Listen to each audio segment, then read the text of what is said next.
Graças a Deus. Deus permitindo, hoje às 6h20, a gente estará partindo para Moçambique. O Jamê Filho e eu. Então, o Jamê Filho hoje inicia a carreira missionária dele. Então, hoje ele começa comigo e também um irmão do interior da Bahia, Renilson. Nós vamos os três. Vamos estar em Joanesburgo 2 dias, numa congregação onde pastoreia um irmão do Mervis. Não sei quando você lembra do Mervis. Aí depois vou estar em Maputo, com um grupo de obreiros. E aí no dia 21, eu chego em Quelimane. E aí nós vamos ter 2 retiros de pastores. Um no meio da semana e outro no final de semana. Então tem bastante coisa que Deus vai fazer lá nesses dias. Amém? E a gente confia que os irmãos vão nos sustentar na oração, como diz os missionários, né? Segurar as cordas enquanto a gente desce no poço. Essa é a expressão que se usa em missões. Bem, amado, semana eu estava conversando, não me lembro mais se foi essa ou anterior, não me lembro. A gente estava conversando sobre as nossas pregações nesses últimos anos. E a conclusão que a gente chegou é que Deus tem nos falado muito a respeito da pessoa de Jesus Cristo. E homens de Deus têm chegado aqui e conversado conosco sobre a centralidade de Cristo. Temos sido muito abençoados, temos sido muito edificados. Mas a gente sente falta de algo mais. A gente sente falta de uma compreensão maior de quem é o Espírito Santo. Eu tive uma experiência logo na minha conversão, se alguém puder me trazer água. Está chegando. Muito obrigado, meu amado irmão.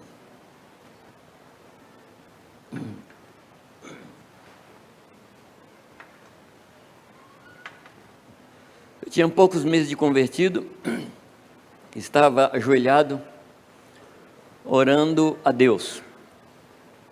E orava, assim, com um certo formalismo. E naquele momento o Espírito Santo falou: você não tem conversado comigo. Falei, mas eu tenho orado. Mas ele estava se referindo, aí eu me dirigi a ele como um pai que ele é. E aí minha relação com ele sofreu uma grande mudança. Porque ao invés de eu falar com um Deus distante, um Deus chefe de uma religião, eu comecei a falar com meu pai. E quem produziu essa mudança em mim, quem produziu essa forma de pensar diferente, foi o Espírito de Deus. Porque é Ele quem revela a paternidade de Deus sobre nós. É por Ele que nós falamos, Abba, Pai. Amém? É pelo Espírito Santo. Agora, Jesus fala que sem Ele nós podemos fazer nada. Sem Ele, nada podemos fazer. Porque dependemos da força do Senhor para realizar qualquer coisa. E quando eu digo qualquer coisa, amados, eu falo da coisa mais básica do ser humano, que é a respiração. Não existe nada mais básico na vida humana do que a respiração. E o interessante é que o Espírito Santo é o fôlego da vida. Então as coisas começam por aí. Se você parar de respirar, quanto tempo? 5 minutos. Se bem que eu ouvi um milagre esses dias de um menino que foi ressuscitado com 20 minutos afogado. É milagre milagroso. Nós não podemos, em hipótese nenhuma, prescindir, ou seja, deixar de lado o Espírito Santo. Em hipótese nenhuma. Agora, deixa eu voltar no tempo com os irmãos para aqueles momentos que antecederam a subida de Jesus. Jesus separou 12 homens para estar com ele, se dedicou totalmente a esses homens, tocava nas multidões com o objetivo de ensinar aqueles homens, orava com o objetivo de ensinar, demonstrava compaixão, permitindo-se ou desejando ensinar. Mas quando Jesus morre, quando ele é preso e é levado à morte, há uma expressão ligada a Pedro, se eu não me engano, Mateus capítulo 26, quando eles estão caminhando e Jesus preso, e o texto diz que Pedro seguia a Jesus de longe para ver como seria o fim. Ou seja, o que estava na cabeça e no coração dele? Acabou.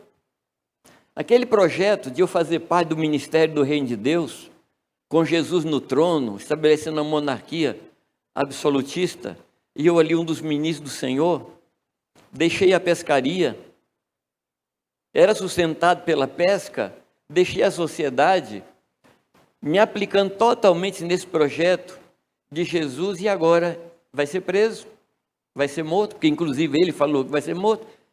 Então Pedro chegou ali para ver como é que ia ser o fim, porque ele tinha certeza que tudo ia se acabar. Mais tarde, Pedro está com um grupo de discípulos, de uma certa maneira obedecendo a Jesus, que mandou parar e ficar no lugar para esperar o Espírito Santo. Mas Pedro não tem paciência de esperar, porque ele está totalmente desiludido, e aí ele faz um aviso aos outros: eu vou pescar. E o que é que os outros falam? Vem, João, nós vamos junto. Se Pedro estivesse lá, se João estivesse lá,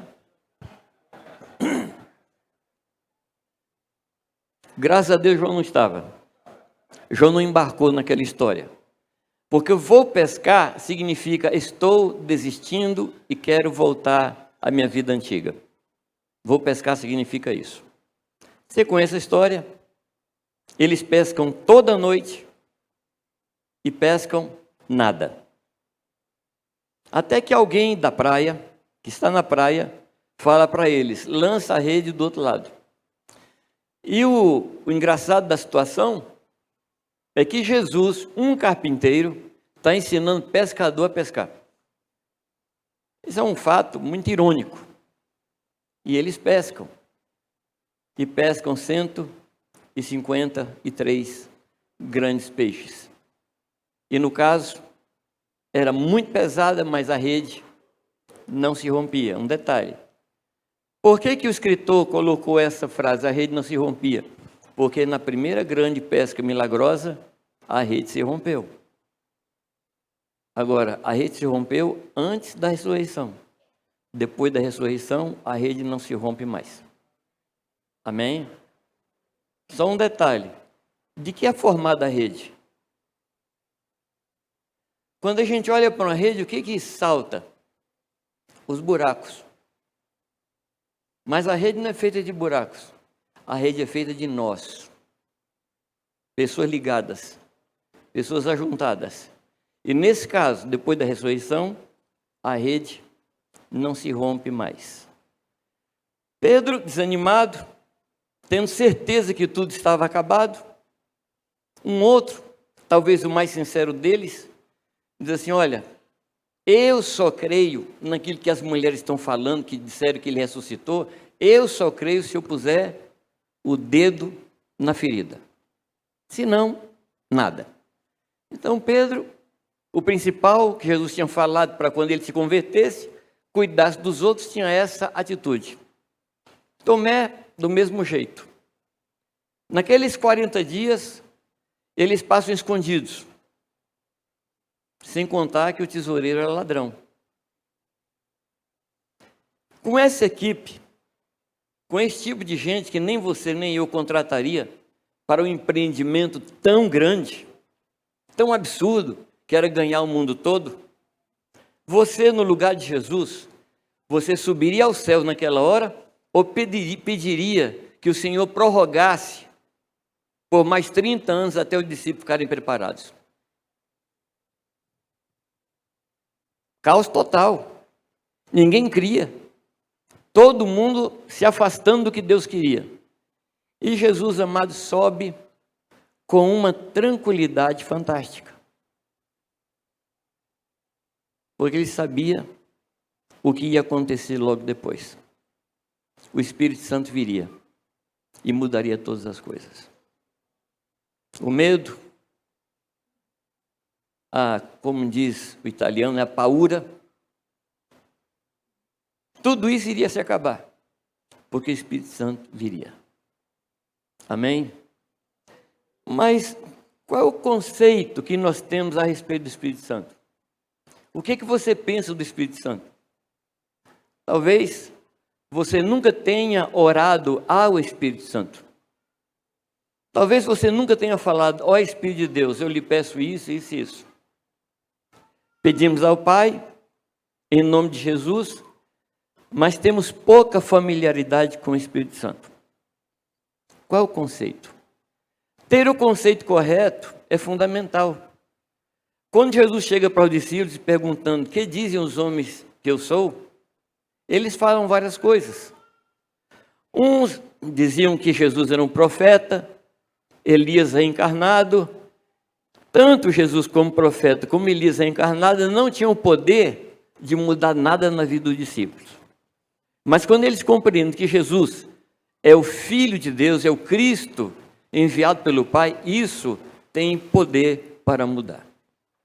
O conceito que você tem do Espírito Santo pode mudar completamente a sua vida e a minha vida. Depende do conceito que a gente tem. Tem um pessoal, ou há um pessoal aí pela vida. Normalmente a gente encontra com eles domingo de manhã, de 2 em 2, com a pastinha.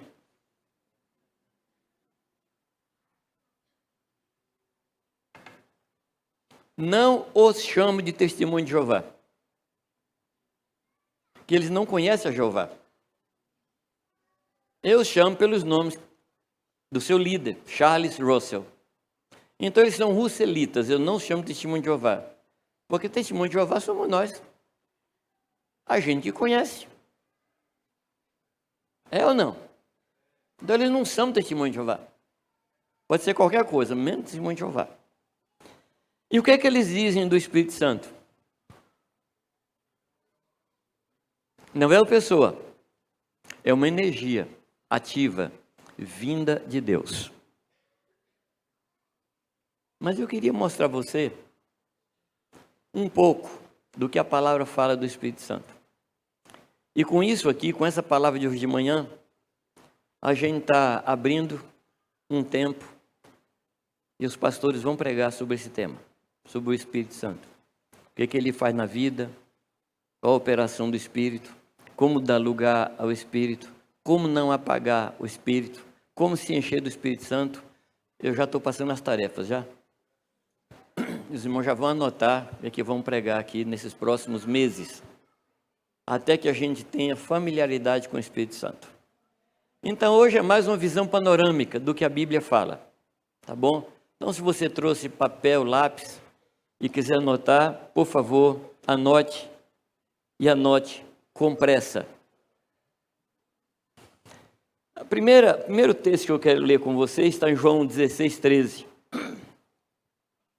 João 16:13 diz: no entanto, quando ele, o Espírito da verdade, vier, ele vos guiará a toda a verdade, porque não falará de si mesmo, mas tudo que ele ouvir, isso ele dirá, e vos anunciará as coisas vindouras. Amados, nenhuma energia, nenhuma força completa esse versículo. Somente uma pessoa. Me compreenderam, não? Uma energia não faz o que esse texto diz que o Espírito Santo faz. Então o Espírito Santo definitivamente não é uma energia. Ele é uma pessoa. Agora, por favor, não me peça para descrever a Trindade. Talvez lá com o Senhor eu sente com você explique. Mas hoje eu não sei explicar o que é a Trindade. Que a Trindade é um mistério. E mistério não se explica. A gente crê, aceita. A gente tem os benefícios de crer na Trindade, mas compreender, a gente não compreende, que a nossa mente é finita. A gente muitas vezes não consegue nem discernir onde termina a nossa alma e começa o nosso espírito. Quanto menos vamos compreender a Trindade. Mas, amados, como a palavra diz que o Senhor nos guiaria a toda a verdade, eu creio que faz parte da carga horária, da grade curricular, das matérias que Deus quer nos ensinar, esse mistério da Trindade. Então o Espírito Santo é uma pessoa. Ele é uma pessoa e pensa. Lá em Romanos 8, 27, diz que aquele que sonda os corações conhece a intenção do Espírito, porque o Espírito intercede pelos santos de acordo com a vontade de Deus. Então o Espírito Santo, ele pensa. Ele não somente pensa, mas ele ora. Uma força não ora. Força não ora. Força não intercede. O Espírito Santo, ele deseja. Uma força não deseja. 1 Coríntios 12, 11 diz que todas essas coisas, porém, são realizadas pelo mesmo e único Espírito, e ele as distribui individualmente a cada um conforme ele quer. Força não quer. Uma pessoa quer ou não quer. O Espírito Santo ama. Lá em Romanos 15, 30, diz assim: recomendo-lhes, irmãos, por nosso Senhor Jesus Cristo e pelo amor do Espírito. O Espírito ama. Amém, amados? Força não ama. Força não ama. Se for energia elétrica, dá um coice, mas amar não ama, não. O Espírito Santo, ele se alegra. Ele se alegra. Gálatas 5, 22 a 23, diz que o fruto do Espírito é amor, alegria. E essa alegria só pode chegar em nós se houver nele, porque é ele que derrama em nós a sua alegria. Então o Espírito Santo se alegra. Tem hora que a gente sente aqui nessa região, ou aqui nessa reunião, tem hora que a gente sente a alegria do Espírito Santo. Não sei se você já sentiu. Você percebe que Deus está alegre. É verdade que também a gente tem uns momentos que a gente sente que Jesus está bravo. Sim ou não? Está triste. Mas esse texto fala do Espírito Santo, que se alegra conosco. O Espírito Santo, ele nos encoraja. Atos capítulo 9, versículo 31, diz que assim, pois, as igrejas em toda a Judéia e Galileia tinham paz e eram edificadas e se multiplicavam, andando no temor do Senhor e consolação do Espírito Santo. Então o Espírito Santo, ele consola e nos encoraja. Eu estou lendo textos que vocês já leram. É que eu estou pensando só para afirmar esse ponto. O Espírito Santo, ele fala.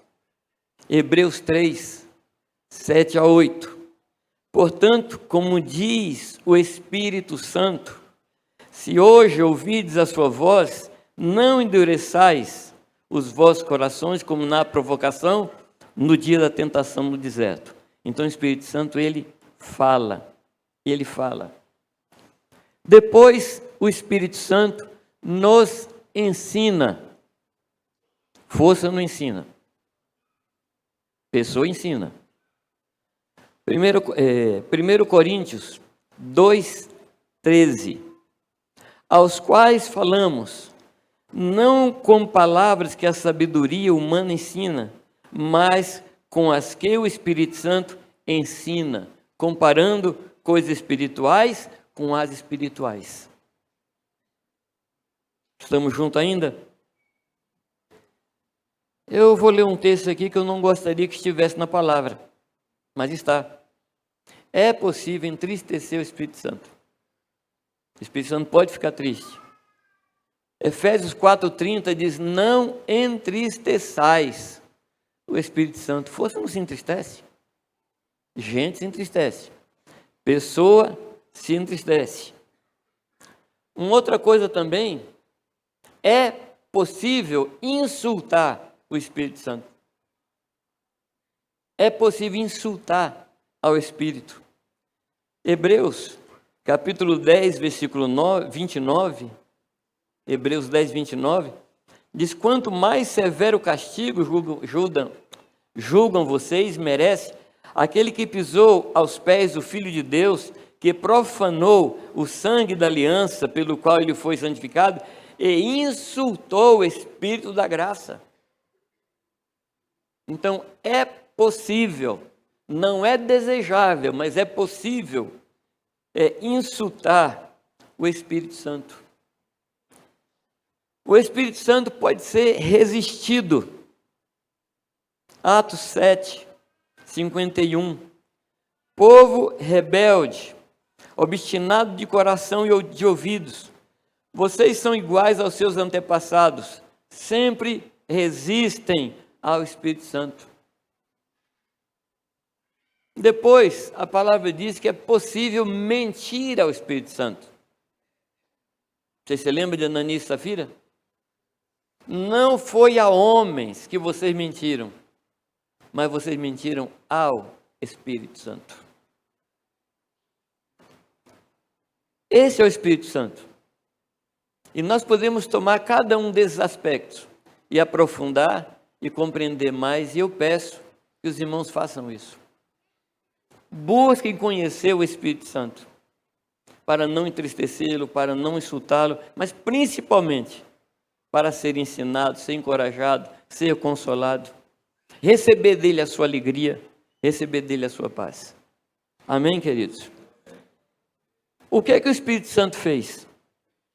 Qual foi a ação do Espírito Santo no decorrer dos milênios?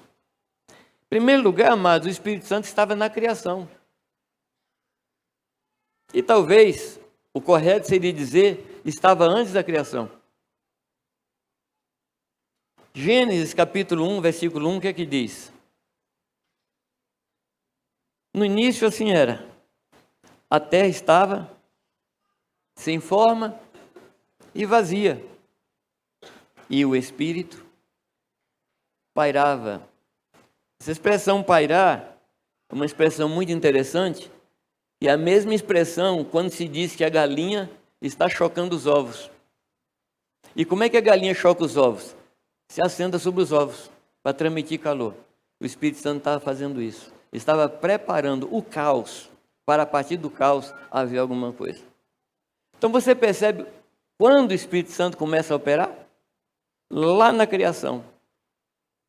Um outro momento fantástico da história, o Espírito Santo se manifesta gerando Jesus Cristo. Você se lembra? Mateus 1, 18 a 20, diz assim: ora, o nascimento de Jesus Cristo foi assim. Estando Maria, sua mãe, desposada com José, sem que tivessem antes coabitado, achou-se grávida pelo Espírito Santo. Quem gerou Jesus foi o Espírito Santo. E só gera pessoa. Pessoa gera pessoa. Se por acaso uma energia tivesse capacidade para gerar, geraria outra energia. Porque cada um gera segundo a sua espécie. É lei, é princípio. Uma energia não gera uma pessoa. Uma energia gera outra energia. Mas o Espírito Santo gerou uma pessoa, a pessoa de Jesus Cristo. Depois, o Espírito Santo, ele unge para o ministério. Lembra ali quando Jesus sai das águas? O que é que acontece no batismo?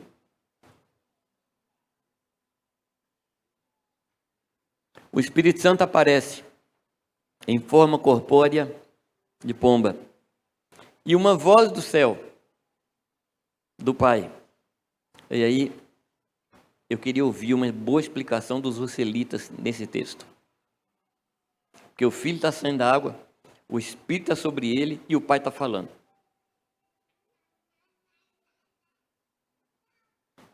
Esse é o meu Filho amado, no qual tenho todo o meu prazer. Logo após, o Espírito Santo toma Jesus e leva para o deserto. O Espírito Santo preparando o Filho de Deus para o ministério. É obra do Espírito Santo a preparação para o ministério. Você não pode entrar no ministério se o Espírito Santo não preparar você. Você sabia disso, não? Sabia, não? Não ouse entrar no ministério sem o poder do Espírito Santo. Então ele unge a Jesus. Depois, nos 2 capítulos, João 14 e João 16, ali existem 17 atribuições do Espírito Santo. Nesses 2 capítulos, capítulo 14 e capítulo 16 de João, existem 17 anúncios de Jesus sobre o que o Espírito Santo iria fazer. Amém? E o que ele faz? Essas coisas que ele estava dizendo que o Espírito Santo iria fazer, ele está capacitando os discípulos para o ministério. Eu não vou tomar mais 2 capítulos aqui para a gente aprofundar e descer, porque os irmãos, depois dessa reunião aqui, vão estar assim extremamente curiosos e desejosos de conhecer mais o Senhor. Então você vai tomar um tempo para descobrir mais do Espírito de Deus. E grifa em João 14 e João 16 todos os verbos que estão no futuro. E os verbos que estão no futuro referem-se ao que o Espírito Santo iria fazer quando ele fosse derramado sobre nós. Amém? Então ele capacita os discípulos. Depois ele nos capacita a frutificarmos. João 15:5 diz: eu sou a videira, vós os ramos. Quem permanece em mim e eu nele, esse dá muito fruto, porque sem mim nada podeis fazer. Então o Espírito Santo nos capacita para pregar e nos capacita para frutificarmos. É Ele mesmo. O Espírito Santo nos ajuda a vencer a carne. Amém, não? E qual o texto que a gente pode ler? Gálatas 5,16. O que é que diz Gálatas 5,16? Andai no Espírito.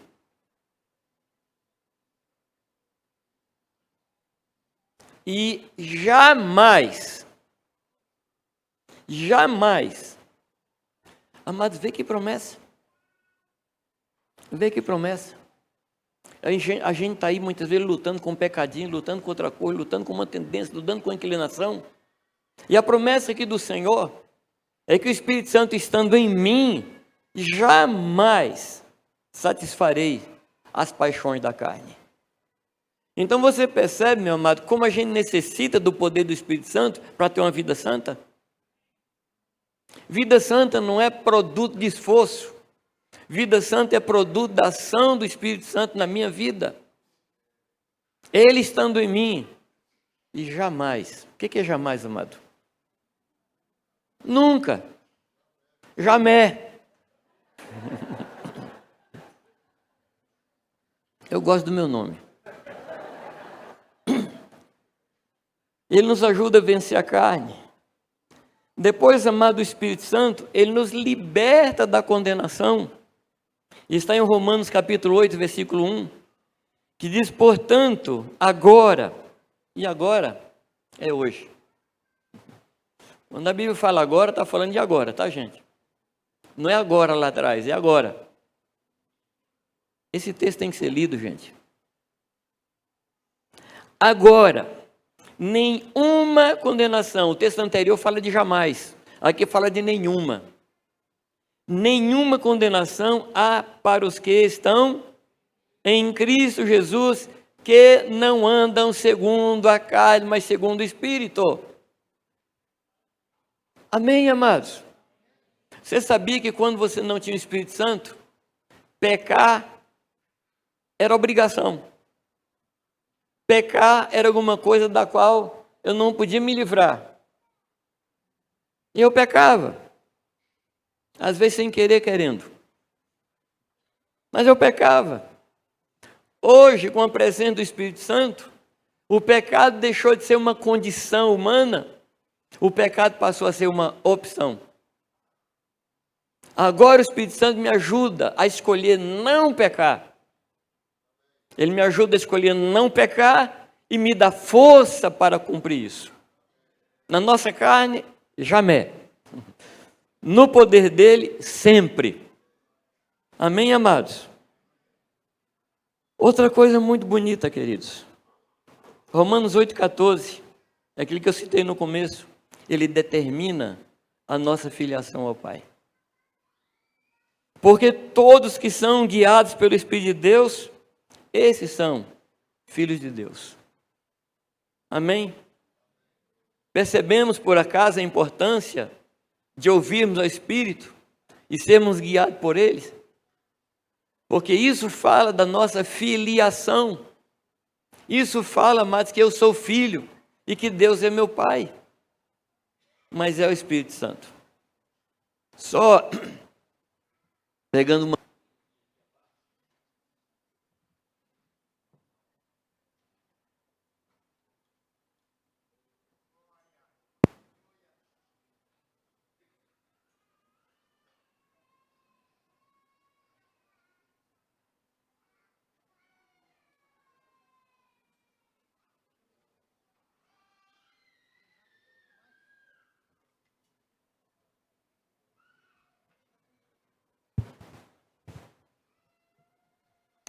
Vamos continuar. Pegando uma nuvenzinha aqui, quando você estuda a carta aos Romanos, você vai perceber claramente que a carta aos Romanos ela pode ser dividida em duas grandes porções. A primeira porção vem do capítulo 1 até o capítulo 7, final do capítulo 7. Até o capítulo 7 ele vem falando de verdades fantásticas. No capítulo 6, ele fala do nosso batismo, nossa identificação, fala com uma verdade tremenda que enche o nosso coração, porque fomos sepultados, fomos plantados, fomos justificados, fomos imergidos no Senhor, fomos identificados com Ele na sua morte, na sua ressurreição. Mas aí vem um choque de realidade em Romanos 7. Lembra de Romanos 7? O que eu quero não consigo, o que eu não quero é isso que eu faço. Aí entra Romanos 8. Até Romanos 7, final do Romanos 7, você encontra poucas vezes a expressão Espírito. E também poucas vezes a expressão Filho. A expressão Filho, se eu não me engano, até o capítulo 7, aparece só uma vez a palavra Filho. Mas a partir do capítulo 8, aparece inúmeras vezes, obrigado meu irmão, aparece inúmeras vezes, não somente a palavra Espírito, mas a palavra Filho. E onde é que é a esquina da carta aos Romanos? Romanos capítulo 8, versículo 11. Ali é a grande esquina, porque ele diz assim: se habita em vós o Espírito daquele que levantou a Cristo dentre os mortos, esse mesmo Espírito vivificará os vossos corpos mortais. E a partir daí, ele começa a revelar a nossa libertação do poder do pecado, revela quem nós somos em Deus, revela, amados, que nós somos filhos de Deus, nos dá o plano do que Deus tem para nós, que é sermos filhos parecidos com Cristo. E aí, a partir disso, amados, ele vai só desenvolvendo esse tema, a nossa relação com o Espírito. Então, Romanos tem esses dois grandes momentos. Então, tudo começa quando o Espírito Santo que habita em nós nos ressuscita, para vivermos em novidade de vida. Algo que nós precisamos compreender, e compreender assim de todo o nosso coração, com toda a nossa mente, é que sem Ele nós não podemos fazer nada. Quem pode ser santo sem o Espírito Santo? Quem, amados? Quem pode fazer alguma coisa boa sem o Espírito Santo? Pois todo dom perfeito, toda boa dádiva vem do Pai das luzes. Então é extremamente importante que a gente tenha clareza disso. Senhor, sem o Senhor eu nada posso fazer, eu não posso viver, eu não posso ser alguém, eu não posso cumprir aquilo que o Senhor tem para mim. Nós precisamos desistir de tentar, principalmente porque tentação não é coisa de crente. Você tem que desistir e dizer: Deus, eu dependo totalmente de Ti. E essa tem que ser a nossa condição todos os dias. Eu levantei porque o Senhor permitiu. Eu comi porque o Senhor deixou. Eu me relacionei porque o Senhor me capacitou. Eu preguei porque o Senhor me encheu. Então é isso que o Espírito Santo, nós precisamos ter essa compreensão. Porque se nós não tivermos isso, amado, tudo o que eu estou falando aqui é inútil. Eu tenho que partir para uma relação com o Espírito Santo com essa consciência. Sem o Senhor, nada eu posso fazer. Eu não posso ser um bom marido, Irani não pode ser uma boa esposa, nossos filhos não podem ser bons filhos, porque quem produz tudo isso em nós é aquele que gerou Jesus Cristo no ventre de Maria. Ele. Foi Ele que pôs ordem no caos. Foi Ele que deu possibilidade para a criação. Ele é antes de todas as coisas. Sem Ele, tudo que foi feito não teria sido feito. Amém, amados? É o Espírito Santo. Ele é a nossa capacidade. Então nós precisamos ter isso no nosso coração e na nossa mente. No capítulo 12 da primeira carta aos Coríntios, Paulo faz uma diferenciação muito interessante. Coríntios 12, diz assim, ele fala que nós éramos antes, 12:1, nós éramos antes guiados pelos ídolos mudos. Está escrito na sua Bíblia? Não. Porque antes éramos guiados pelos ídolos mudos.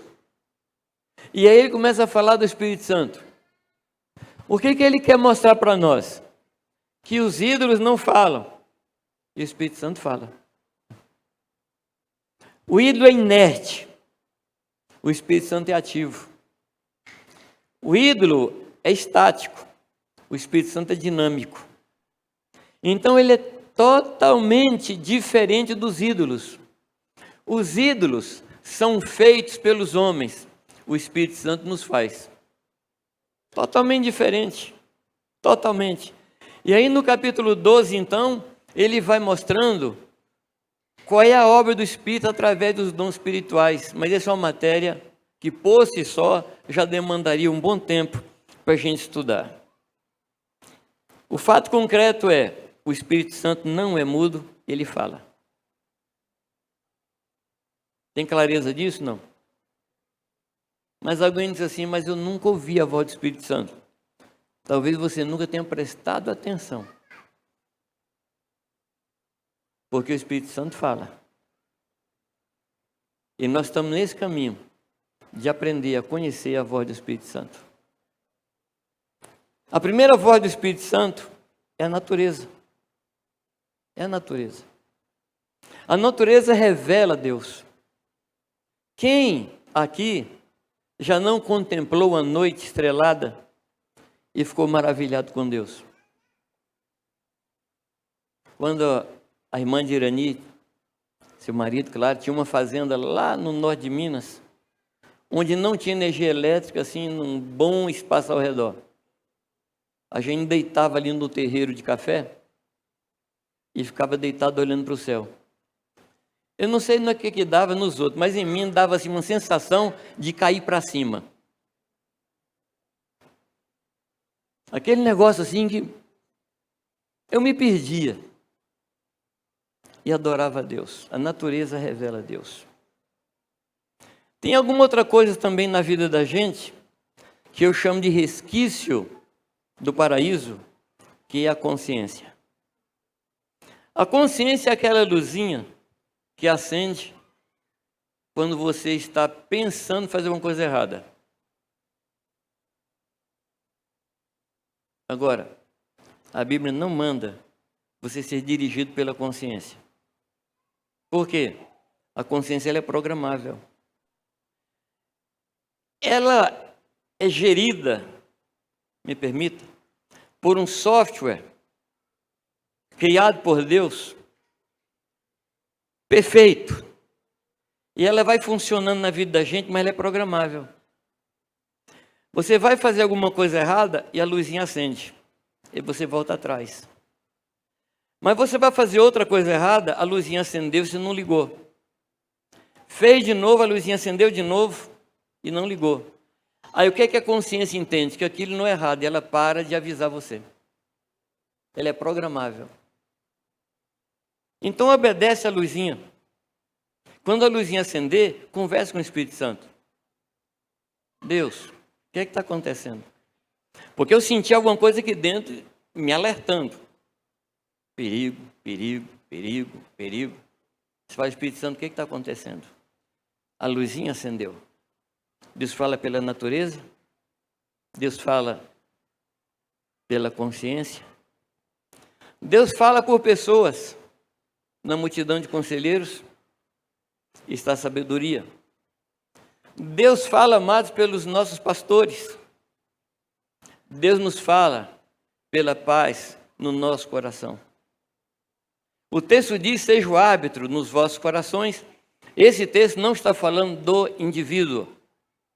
Está falando da paz que existe no grupo. Ou seja, se eu for fazer alguma coisa e as pessoas ao redor de mim não têm paz, eu tenho que parar imediatamente.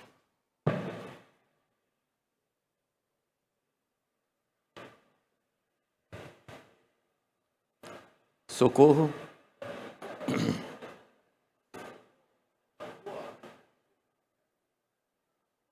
É para desligar esse negócio? Socorro, César.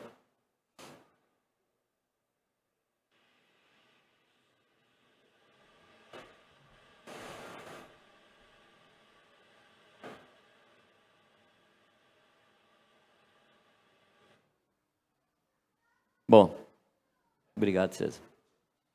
Melhorou bastante, né? Ele nos fala através dessa paz, correto? Nos fala através da palavra escrita. E quando você é treinado em todas essas áreas, você começa a ouvir o Espírito Santo falando diretamente ao seu ouvido. Mas são fases preparatórias para ensinar você a ouvir o Espírito Santo e conversar com o Espírito Santo. Amém? Mas você tem que passar as escalas. Você tem que ir passando. Eu não sei se existe na igreja uma pergunta mais repetida do que essa. Como fazer para conhecer a voz de Deus? Eu não sei se existe uma pergunta mais repetida. Eu estou lhe falando aqui. Atenda a natureza. Atenda a consciência. Perceba a paz no coração dos irmãos. Medite na palavra. E escute o Espírito Santo. Por quê? O Espírito Santo não é um ídolo mudo. Ele é uma pessoa que nos fala. Como é que o Espírito Santo opera em nós? Em primeiro lugar, ele operou em nós na salvação. Se o Espírito Santo não operasse, você não seria salvo. Você sabe disso, não? Porque foi o Espírito Santo que convenceu a você do pecado, da justiça e do juízo. Foi o Espírito Santo que trouxe para você aquele terror enorme do inferno. Quando você chegou à conclusão, meu Deus, eu estou perdido. O que é que eu faço? Foi o Espírito Santo. Foi o Espírito Santo que fez alguns sentirem o fogo do inferno debaixo dos pés, como acontecia em alguns avivamentos. Pessoas tinham certeza que iriam para o inferno. Foi o que aconteceu comigo. Quando numa tarde do dia de 1969, 3 de abril, O Espírito Santo falou comigo: hoje é a tua última oportunidade. Eu não sabia ouvir o Espírito Santo, mas eu sabia que aquela voz era do Espírito Santo. Eu entrei em pavor. Eu fiquei aterrorizado. Porque como é que Deus fala com você: hoje é o teu último dia? Eu esperei a reunião onde minha família frequentava e fui para lá. Eu falei: não, hoje eu não escapo, hoje eu me entrego. E eu planejei que na hora que o pastor fizesse o apelo, eu iria à frente. Eu não queria nem saber qual era a mensagem, eu queria o apelo. Qualquer que fosse o apelo, eu ia atender. Não importa. E eu planejei: ele vai fazer o apelo, eu levanto do meu banco, levanto da minha cadeira e vou lá na frente. Eu não vou negócio de levantar a mãozinha, não. Eu vou lá na frente. Porque eu estava aterrorizado, eu estava apavorado. Aí o pastor fez o apelo. Eu tentei levantar, não consegui. Tentei levantar a mão, não consegui. Tentei falar alguma coisa, não consegui. Aí eu sabia que eu estava preso por Satanás. Aí eu percebi que a minha situação era pior do que eu pensava. Terminou a reunião, um irmão chamou para a gente ir para um monte orar. Falei: ainda não é meia-noite, então vamos. Porque para mim meia-noite era... acabou. Lá no monte. Eu só fiz uma coisa. Eu dobrei o meu joelho na grama. Falei: Deus, tem misericórdia de mim, porque eu não aguento mais. O Espírito Santo veio sobre mim e me encheu. E aconteceu comigo Mateus 11, 28 e 29. Vinde a mim, vós que estáis cansados, sobrecarregados, eu vos aliviarei. Tomai sobre vós o meu jugo e aprendei de mim, que sou manso e humilde de coração. O Espírito Santo fez isso na minha vida. Ele convence a gente do pecado, da justiça e do juízo. Depois disso, ele leva ao arrependimento. Querido, arrependimento não é um atributo seu. É o Espírito Santo que faz você sofrer uma mudança na sua mente. Porque você vem carregado de conceitos toda a sua vida. Mas um dia o Espírito Santo fala assim: isso está errado. Caminhar desse jeito é errado. Aí você fala: mas eu sempre caminhei. Mas há uma força lá dentro que lhe convence e leva você a dar uma meia volta. Arrependimento significa dar meia volta. Mudar de direção. Mas foi o Espírito Santo que fez isso. Depois disso, amados, é o Espírito Santo que derrama fé no nosso coração. A fé, ela não foi gerada em mim e por mim. A fé, ela foi derramada no meu coração. Exorto-vos a batalhardes diligentemente pela fé, que de uma vez por todas foi entregue aos santos. Judas, versículo 3. A fé foi colocada em nós. E Paulo diz que o viver que ele tinha agora na carne, ele vivia pela fé do Filho de Deus. Em algumas versões está escrito no Filho, mas não, é fé do Filho. É muito interessante a gente falar que Deus tem fé, mas Deus é cheio de fé. Tanto sim que a gente sabe que Deus é fiel. E ser fiel é ser cheio de fé. É porque a gente confunde fidelidade com lealdade. Fidelidade significa ser cheio de fé. E em inglês é mais fácil de compreender isso. Deus é fiel. Ele teve fé, por isso ele abriu a boca e disse: haja luz. Ele tinha fé nele e na sua palavra. Quando Jesus vem a essa terra, ele vem cheio de fé. Porque sabia que o Pai não permitiria que ele, sepultado, experimentasse a corrupção. Então o Pai diz a ele: filho, pode se entregar à morte, pode descer à sepultura, que eu garanto que você não vai apodrecer. E Jesus descansa em Deus e vai para a sepultura, e o Pai o levanta pelo Espírito Santo.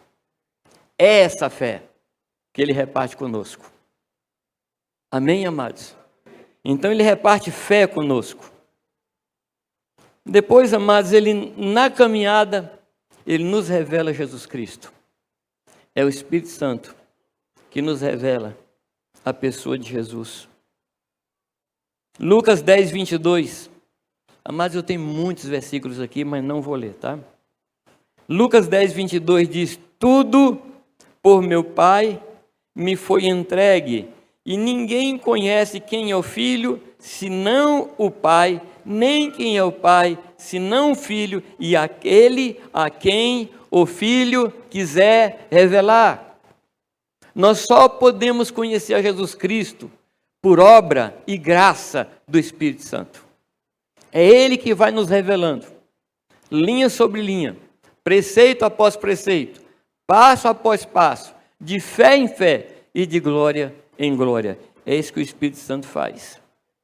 Depois, amado Espírito Santo, Ele nos capacita para o serviço. Amém? E aqui eu quero voltar lá no começo. Quando Jesus estava prestes a subir aos céus. Conhecendo a situação na qual seus discípulos estavam. Eu, no lugar dele, eu falaria: Deus, suspende a minha volta aí, porque a coisa não deu certo, não. A turminha que o Senhor mandou separar, ó, está com nada. Me dá mais 30 anos, porque 3,5 não deu. Me dá 30 anos que eu vou tentar formar uma equipe aí de uns discípulos. Jesus foi tranquilo para o céu, porque ele havia rogado ao Pai, e o Pai ia derramar o Espírito Santo.